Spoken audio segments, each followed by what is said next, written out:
ketika aku minta data ke KPU, KPU langsung mengeluarkan keputusan KPU nomor 731 yang mengatakan bahwa yang ku minta ini nggak dikasih karena rahasia. Saya ketemu dikasih alamat ketua KPU. Ayo nepalkan ini alamat ketua KPU. KPU diaminin aja sama Andri karena dia bilang rahasia. Ya kan? Saya lupa namanya Sandi siapa gitu kemarin itu. Karena Mas Rosiono kemarin juga ngaku bahwa sebenarnya dia tidak pernah melihat ijazah asli. Data primer yang dia pakai adalah unggahan dari si Dian Sandi ya. Dian Sandi. Dian Sandi itu katanya itu ijazah asli. Jadi kalau misalkan kena pasal manipulasi, berarti yang harus digugat adalah Dian Sandi itu gitu kan. Mas sebagai orang pertama yang mengunggah. Atau gitu. mereka semua kan gitu. Bisa aja kan. Terduga satu, terduga dua. Gitu. Tapi dengar-dengar setelah dari sidang itu ke MK nih. Gugat undang-undang pemilu. Iya. Kenapa jadi membesar nih? Iya, jadi membesar masalahnya. Single fighter atau ada, kalau Bang Roy kan ramai nih. Kalau Bang Bona tuh single fighter atau? Aku memang pertegas bahwa aku peneliti independen. Artinya independen ini itu biayaku sendiri. Tidak ada bohir-bohir segala. Catat ya, tidak ada bohir. Bahasa Resuri banget, bohir gitu. Oke, jadi karena sifatnya independen, ya aku cari data kemana-mana aku sendiri. Makanya maaf kata, kalau kalian lihat aku di medsos di apa, kan aku nggak pernah ikut-ikut aksi-aksi ya. Aksi kemana-mana, gitu. Bukan saya nggak mau, tapi saya menghindarin. Oh, karena fokusnya lebih ke penelitian gitu. Iya. Akibat saya nanti dibilang tidak benar independen, permohonan saya digugurkan. Oh, karena tidak independen, tidak masuk kualifikasi dari syarat peneliti itu gitu kan? Kan gini, kalau kita minta dokumen itu harus ada alasan yang benar. Betul. Ya. Dan alasan yang benar itu adalah saya selaku peneliti. Ya kan? Dan itu juga ya dokumen yang kita minta itu kita kasih tahu, saya ingin meneliti ini, saya terangkan. Itu harus terang, harus jelas. Makanya saya ingin memvalidasi, verifikasi ijazah ini. Nah, jadi karena saya meneliti juga sebagai feedback ya, implikasinya saya ingin memperbaiki bangsa. Ingin memperbaiki bangsa, oke. Iya, jadi dari meskipun belum putus KI, tapi saya sudah dapat bukti bahwa ada kesalahan di Undang-Undang Pemilu. Di bagian mananya, Bang? Di bagian pasal yang menyatakan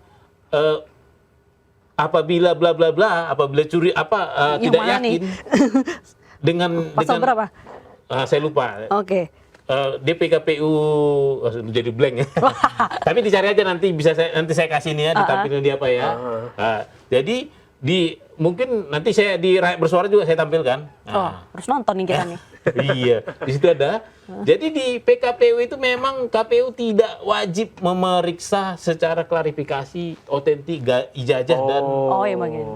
Bayangkanlah yang sesuatu yang sangat vital ya, seharusnya kan dicek ini. Jadi karena kata beberapa kesaksian dari komisioner KPU, karena dia katakan dapat, mereka tidak kerjakan. Nah, jadi mereka hanya percaya saja. Saya percaya, udah yakin, nggak dikerjakan. Nah, untuk itulah tadi saya gugat ya,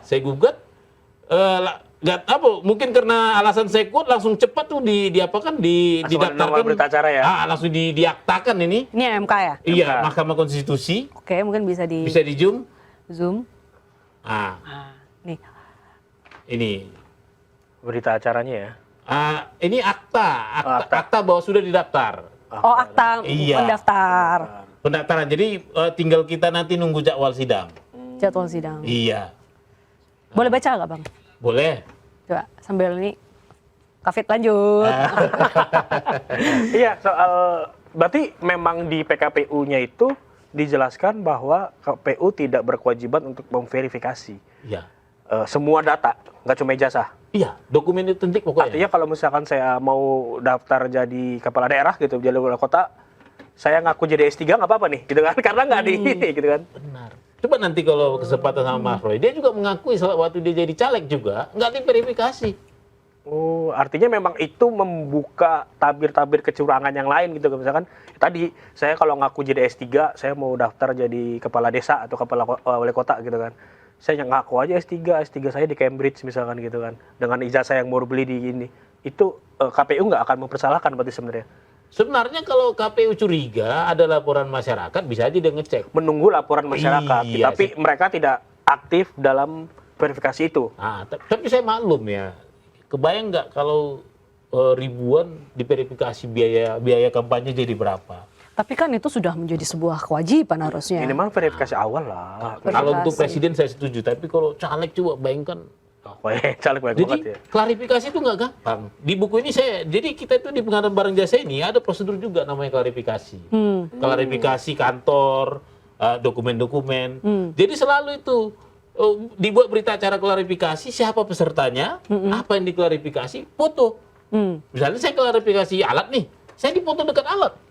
Klarifikasi dokumen nih dipoto. Ya, membuktikan bahwa itu benar ada, otentik. Iya, otentik. Kebayang nggak tim kalau misalnya tiba-tiba dia kuliahnya di katakanlah Jayapura. Kebayang dari tim sini ke berapa ke sana? Nggak mungkin satu orang, 2 atau 3 lah, ya kan? Iya. Terpaksa. Itu pasti kos lah. Tapi memang harus ada ya minimal untuk presiden gitu ya. Nah, minimal untuk presiden saya setuju. Untuk calon presiden iya, kan calon waktu itu presiden. sebutannya. Itu kan calon presiden, wapres juga kan? Iya, Sepasang. Ya kalau 6 ya palingan keluar berapa sih kan? Iya, iya. Mungkin. Tapi untuk menjelaskan bahwa tidak ada keraguan lagi ya bahwa dia Iya. benar pernah bersekolah di sini dan dia benar lulusan ini gitu. Biar nggak ada gonjang-ganjing kayak gini lagi nih gitu kan. Semoga nanti kan update lah nanti di sidang kita ini ya. Tujuan saya adalah supaya kalimat dapat itu dihapus, jadi wajib. Iya, wajib. Oh. Saya minum ya. Boleh. Kayak lagi capek banget. Bang, dalam meneliti atau mungkin juga ibaratnya sekarang Bang Bona Ketua kan sudah berada dalam pusaran Iya, informasi iya, ini, isu ini gitu. Ada ngobrol gak dengan Bang Roy Suryo mungkin terkait dengan bagaimana menemukan fakta atau mungkin janjian. Oke, Bang Bona Tua nanti ngambil yang mungkin penelitian sisi ini, Bang Roy nanti mainnya lebih ke yang ke lapangan, Koordinasi. melihat koordinasi lah gitu. Beliau itu berkepentingan terhadap hasil penelitianku. Dan aku berkepentingan terhadap metodologi penelitianku. Oke. Simpelnya misalnya waktu itu ketika aku minta data ke KPU, KPU langsung mengeluarkan keputusan KPU nomor 731 yang mengatakan bahwa yang ku minta ini nggak dikasih karena rahasia. Iya. Nah. Habis itu diubah lagi ya? Ah, dirubah. Tapi tunggu ada cerita di balik itu. Apa tuh? Nah, ini tadi terkait koordinasi tadi. Langsung cerita aku ke Mas Roy. Ketika ini Keluarkan- nggak boleh pertama. Iya, Oke. keluarkan peraturan 731. Aku cerita ke grup-grup kita, ada grup Sentana, Michael Sinaga ya. Kita kan ada WA grup ya. Cerita Sama aku. Bang Roy juga ada WA iya, grup. ada grup. Sama Bang Rismon ya kan. Ku teruskan aja surat dari KPU. Ya kan? Begitu, besoknya sudah viral di mana-mana. Viral. Lah, makanya sampai dulu pernah kalian dengar mungkin nepalkan KPU. Iya, iya. Bukan gara-gara itu.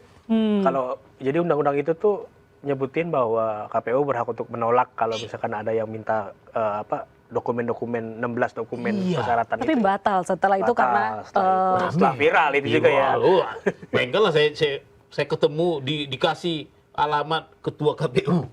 Ayo nepalkan ini alamat ketua KPU. Waktu itu kan lagi rame ya. Nah, makanya saya bilang waduh itulah yang saya bilang tadi saya itu bersinerginya di situ. Tanpa mereka juga pasti kayaknya jangan-jangan KPU nggak mau ngasih dokumennya. Jangan-jangan cerita di pengadilan tadi KPU diaminin aja sama Andri karena dia bilang rahasia. Ya kan? Oke, Andri kan sifatnya pasif tadi ya. Iya. Bilangnya. Jadi kalau misalkan KPU bilang ini rahasia jangan dibuka, ya nggak akan ada yang bisa nyari lagi walaupun kita minta gitu ya. Putus. Artinya kita uji lagi ya. Memang ada upaya hukum, tapi kan akan berbelit-belit. Lama lagi, berbelit-belit Iya. lagi gitu kan.